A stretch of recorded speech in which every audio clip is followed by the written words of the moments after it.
면접 순서에 따른 면접관의 역할을 좀 보면요. 우리가 예를 들면 면접 1시간이라고 생각해 봅시다. 그러면 앞에 사전 준비하는데 한 5분 정도 드리고요. 보통 오프닝 하는데 한 3분 정도 걸립니다. 오프닝 할 때는 보통 환영 인사 및 면접자를 소개하고요. 그리고 면접에 대한 목적 설명을 좀 하는 경우가 있습니다.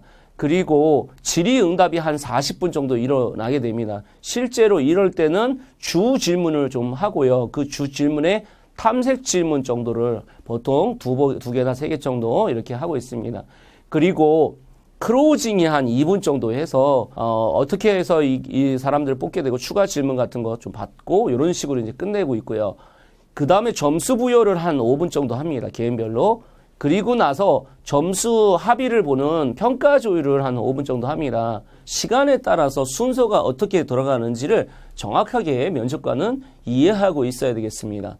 구체적 면접 질문 스킬에 대해서 좀 설명드리도록 하겠습니다. 스타 기법이라는 것은 시츄에이션이라고 해서 상황을 좀 이야기 드리는 거고요. T는 태스크, 그 다음에 액션이라고 해서 행동, 그리고 리절트라고 해서 결과를 물어보는 방식이죠. 스타라는 것은 어떤 상황이었습니까?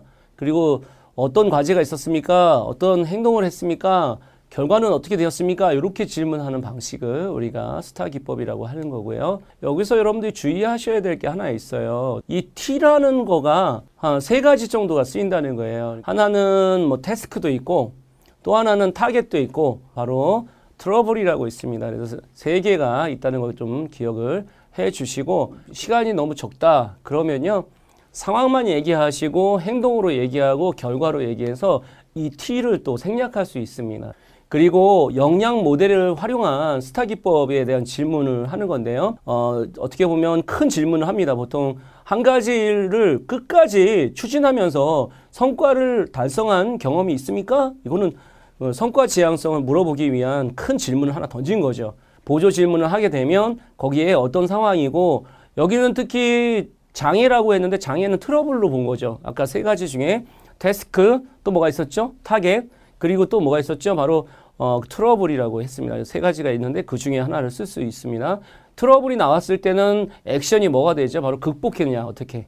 그 결과가 어떻게 됐느냐? 느낌, 필링으로 이렇게 질문하는 방식이 있습니다. 그래서 질문 의도가 뭘 물어보려고 하는지, 그리고 장애를 어떻게 극복했고 실행력을 갖추고 있는지, 그리고 체크 포인트는 업무의 실행력을 가지고 있는지 확인해서 실제 업무의 수준을 높일 수 있는지 이 부분을 보기 위한 과정이라고 볼 수 있겠습니다. 팩트 방식인데요. 팩트 방식은 꼭 기억해 주시는 게 좋습니다. 그러니까 스타 기법은 많이 알지만 팩트 기법은 잘 모르는 사람들이 많아요. 아까도 스타 기법을 딱 해놓고 마지막에 뭐 썼습니까? 필링 썼죠. 그 필링이라는 게 바로 팩트 기법의 앞에 나와 있는 필링을 우리가 물어보는 거예요. 그래서 무엇을 느꼈습니까?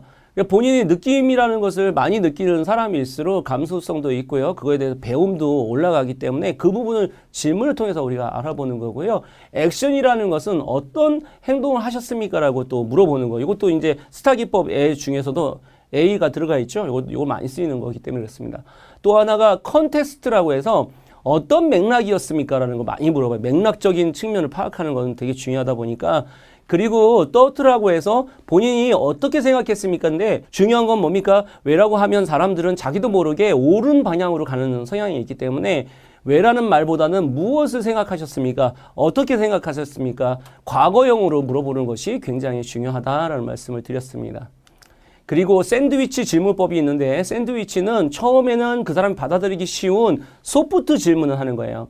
두 번째는 좀 질문하기 어려운 하드 질문을 하고 세 번째는 어떻게 보면 마지막으로도 소프트하게 어떤 순간을 먼저 물어보면 대답하기가 좀 어렵습니다. 그러니까 그거를 샌드위치로 질문하시는 게 좋고요.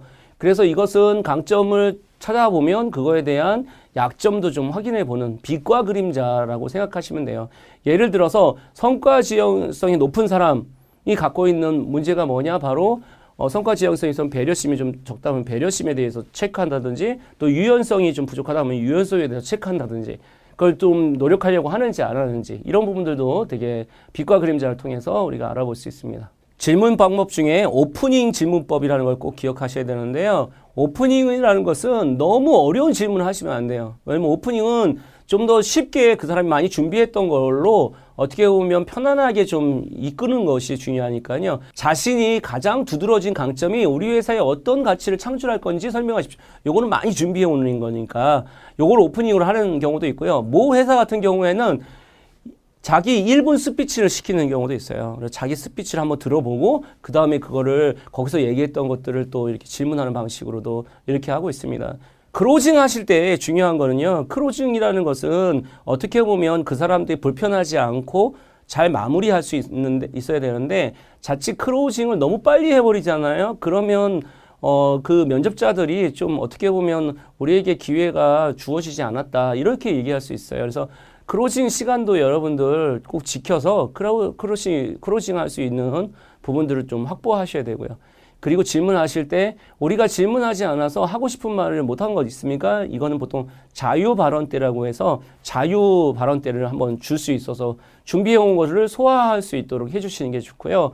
마지막으로 우리 회사에 대한 질문이 있습니까? 그래서 질문을 좀 받아서 Q&A 시간을 좀 갖는 것도 되게 도움이 됩니다. 크로징을 잘 마무리해야지 결국에 면접이 잘 끝나는 거예요. 근데 면접은 크로징에서 어떻게 보면 인상을 많이 줍니다.